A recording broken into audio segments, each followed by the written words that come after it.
Pixar Animation Studios. I really like that lamp. Savvy viewers will recognize that as the start of the first official short done under the Pixar name Luxo Jr. This logo came about due to Steve Jobs wanting the studio to get more credit, as a lot of people thought Toy Story was all Disney.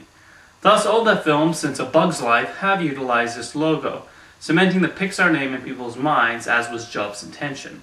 They don't play around with the logo that much, but they found a creative way of doing so at the end of Wall-E.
The 1990s Universal Pictures logo.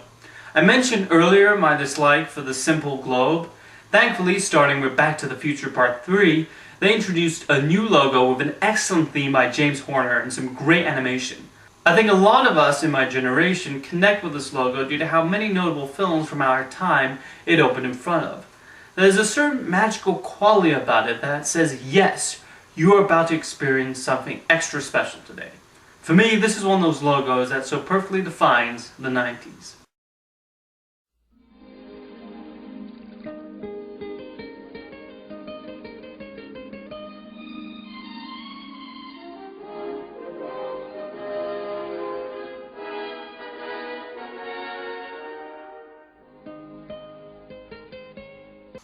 Dreamworks Pictures.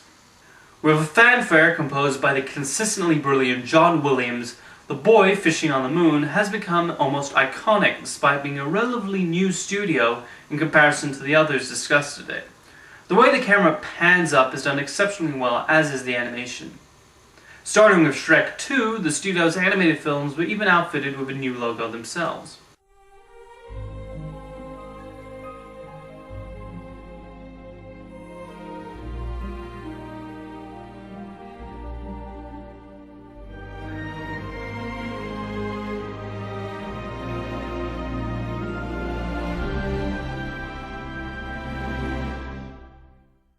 And recently they got another logo that opened How to Train Your Dragon that shows the more dramatic territory they've been exploring lately with their animated fare.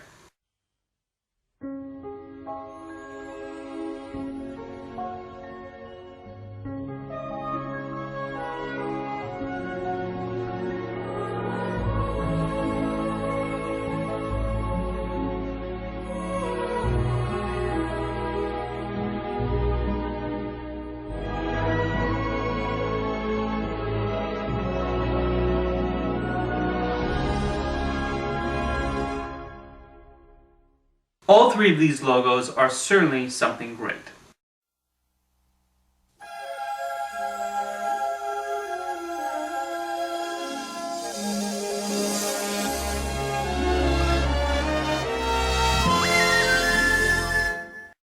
The classic Walt Disney Pictures logo. Whenever I think of my childhood, this is a logo that pops to mind.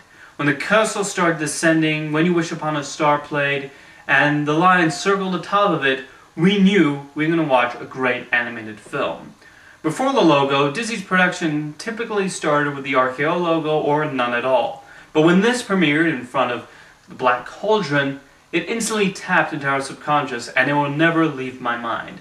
Pixar's version of it in front of Toy Story was even the first a lot of us saw of this art form called computer animation.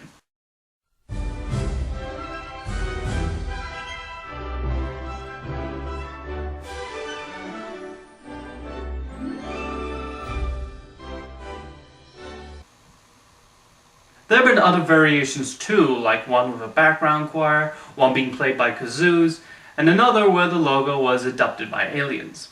However, my favorite is the one that opened Inspector Gadget.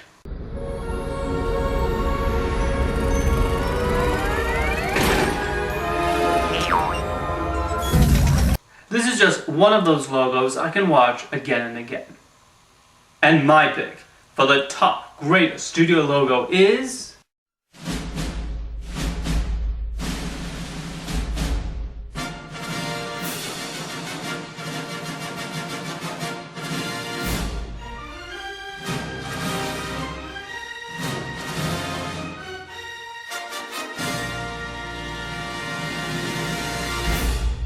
20th Century-Fox. With a theme written by legendary composer Alfred Newman, those famous searchlights have opened all Fox's productions, and it says a lot that the current logo, introduced in 1994 with a swirling camera, is still used today, though a new version opened in front of Avatar. In an interesting factoid, the current version of the logo was conducted by David Newman, Alfred Newman's son. Another reason why I selected this as my number one is how it has entered our popular culture in so many ways, especially when so many people think of Star Wars when they hear it. I know I do. Overall, when I think of a logo that gets me excited for the next 2 hours, it's the one from 20th Century-Fox. So next time you sit down to watch something, think about how those logos also required a lot of hard work and creativity to put together.